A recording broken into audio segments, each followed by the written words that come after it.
Other than bringing you the news. Oh, hi there, sir. I'm just doing a bit about Hugh Edwards, the guy he pled guilty. Hugh Edwards, he pled guilty. Your presenter, the BBC News presenter. Good morning, all my fellow Englanders, Scotlanders, Walelanders, Northern Irelanders. Good morning. Hello.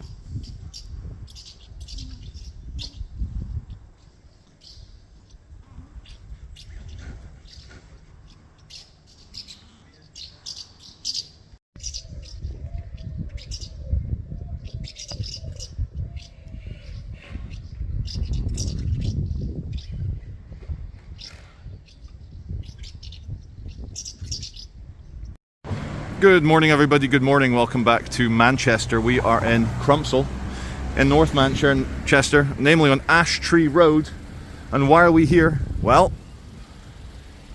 people are noticing that we've had, in the last 48 hours, we've had 18 stabbings, many of them serious, including this one.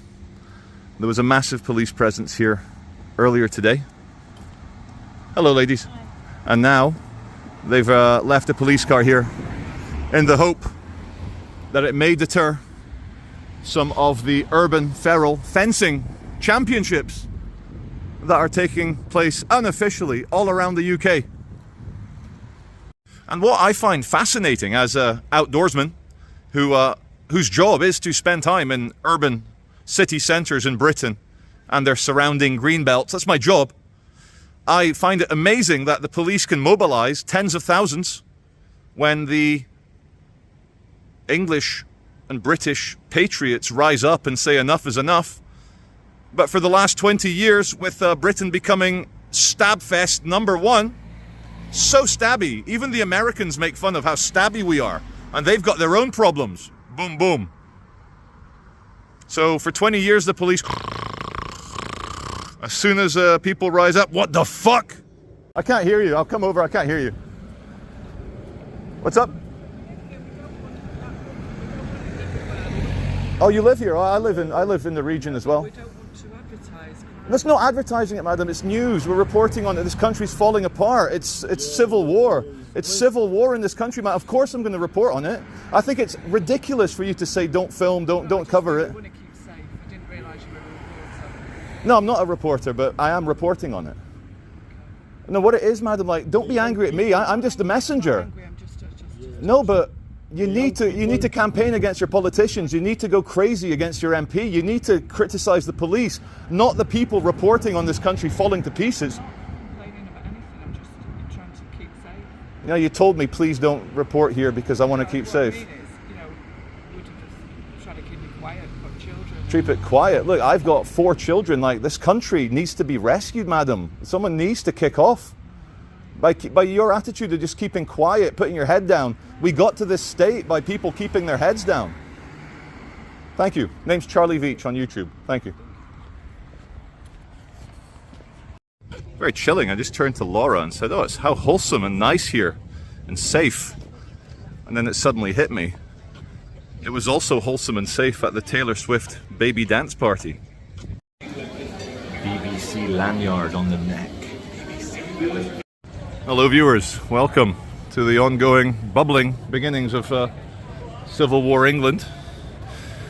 We're at the BBC because the establishment chose a very good day to bury bad news. Remember that phrase from 9/11?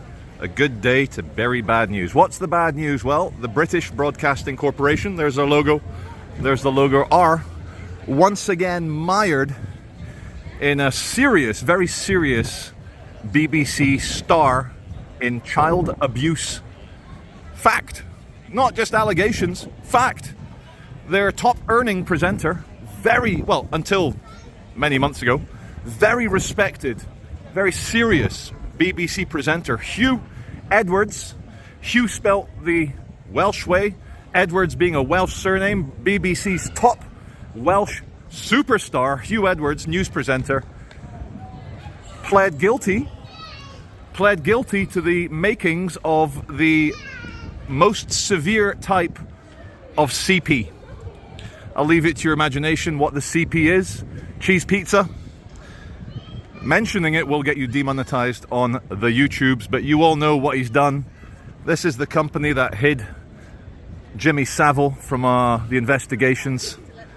And it's the same company now, BBC, that are protecting the establishment, the Labour Party, the Tories, the police, the dinosaur media. They're more angry at the native British people kicking off because the country's not safe at all anymore. They're more angry at natives kicking off than they were at the various atrocities just in the last week alone. What have we had? Man tries to cross the Bristol Bridge with 2 human beings in his suitcase. Yeah, and we're like, what does he look like? Oh yeah, he looks like that. A few days later, oh, soldier stabbed almost to death outside an army barracks. What does the suspect look like? Oh yeah, he looks like that. There was a massive fight against armed police at Manchester Airport. People with zero impulse control. If they'll attack armed police in an airport, they'll attack anyone. And we're like, what do the suspects look like? Oh yeah, of course. And then 3 days ago, I don't even want to talk about it, in Southport. You're not safe anywhere now, little girls, little boys. And they've just released this photograph. And of course the media have released a photograph of our suspect looking like an angelic 10-year-old. Oh, it's probably our fault. It's probably Great Britain's fault that he had to do what he had to do. Hey mate, you okay? Oh, thanks mate, appreciate it, thank you. Another thing that really pissed me off and ground my gears was seeing the Home Secretary Yvette Cooper. She's going to hold up a sign, refugees welcome, and again she's very angry. Someone's done a comparison side by side of Yvette Cooper, the lefty, woke Home Secretary, talking about the poor rioters, the poor community in Hare Hills and Leeds. Oh, they had to, you know, we got to respect the community, otherwise they'll kick off. And then the camera cuts to her talking about English people rioting in Southport. Now, 2 things. The ones in Hare Hill happened because the Roma gypsy community, one of their families was neglecting and beating their kids. One of the kids fell out of a window. And so when social services turn up and say, we got to save these kids, it's justified. And the riots were 100% unjustified. But then you go to Southport, government doesn't care about native British working class people, and they riot. And when it's literally 10 little girls stabbed, 3 of them have passed away, the others are on the brink in intensive care, and the country's importing, you know, 500,000 at 600,000 a year, 2 Edinburghs. Imagine, small island of Great Britain, just plonk another 2 Edinburghs purely of angry young economic migrants. And Yvette Cooper, she was slamming, the rage in her eyes. Tell you what, something about left-wing socialist types, they detest normal right-wing, working-class, hard-working English people. They hate them. Just like the SNP, Scottish National Party, hates the poor in Scotland. Because some of the poor in Scotland tend to be unionists with Great Britain. And and the SNP, oh no, Scotland can do... I'm going on too many tangents here. BBC. Oh yeah, and Yvette Cooper, did I lose this in my massive rant? The main purpose of this was to say she was telling people not to speculate online. Look, peasants, leave it to us, the establishment, to pump out the news for you. Don't use your free speech, don't use your free mind, don't use your consciousness to come up with pattern recognition as to why this country is so effed up. And that made me very angry. See, don't speculate. So we're here at Key House, Quay. How would the Americans pronounce that? Bowie? So what is hilarious about the establishment people, like all the staff coming out of the BBC here? They all like to wear the lanyard. They're very, very obedient. He's got his lanyard on, good to see. It's not so much that they hate us openly, is that they're so assured in that they are the establishment, they are the elites, they are correct, they are the news, they are the final voice, that they are very threatened by independent thinking. And the government's threatened by it, the BBC are threatened by it. I mean, these weirdos actually want... This is a good laughing stock around this country, how They make you buy a TV license. You got to have a license to watch live television. Americans love that one. You need a license to have a spoon. You need a license to catch a fish. You need a license to speculate about the country falling apart through angry narco migrants and stabbers of little kids. So we'll let this couple walk past me, see if they're wearing the... Oh no, they must not work here. They're not wearing the lanyards. But he's got his lanyard on. Oh hi, yes, hi. My name is Hugh Edwards. These are stunt coffees. Look, they don't move. My name is Hugh Edwards, and I've been caught. Hello, madam. We're in the BBC. Look, where is it? My name's Hugh Edwards, and rather than bringing you the news...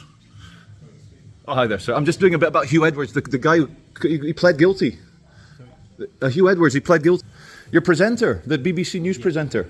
It's a matter of... Anyway, sorry, I'm going to listen to you. You came over to talk to me. Hi. You okay? I mean, if you don't have any boss or it's no public access... Oh, no, sir, I'm making a political point about the fact that the British Broadcasting Corporation is protecting PAEDOPHILESs. Sorry? Did you say you're going to call the police? Oh, it's just a YouTube thing. You might even know who I am. Charlie. Yeah, Charlie. What it is obviously the country's falling apart. Yeah. Civil war is happening. Yeah. The BBC are caught once again protecting the people who hurt kids. And as you can understand, hurting little children is kind of in the news right now. Yeah. And so I don't appreciate that gentleman coming up to me threatening police when I'm a member of the public. Yeah. And I'm making a political point. And I think this is the best place, because that's a Hugh Edwards presentation point. I mean, you guys can call the police on me all you want, but it's just going to make my video 10 times better. Of course it is. I know. So anyway, I'll be 2 minutes. 2 minutes in the mouth. Is that cool? I'm up for that. Thanks, mate. Appreciate it. Really cool. Anyway, just for the camera, one of the guys was really cool.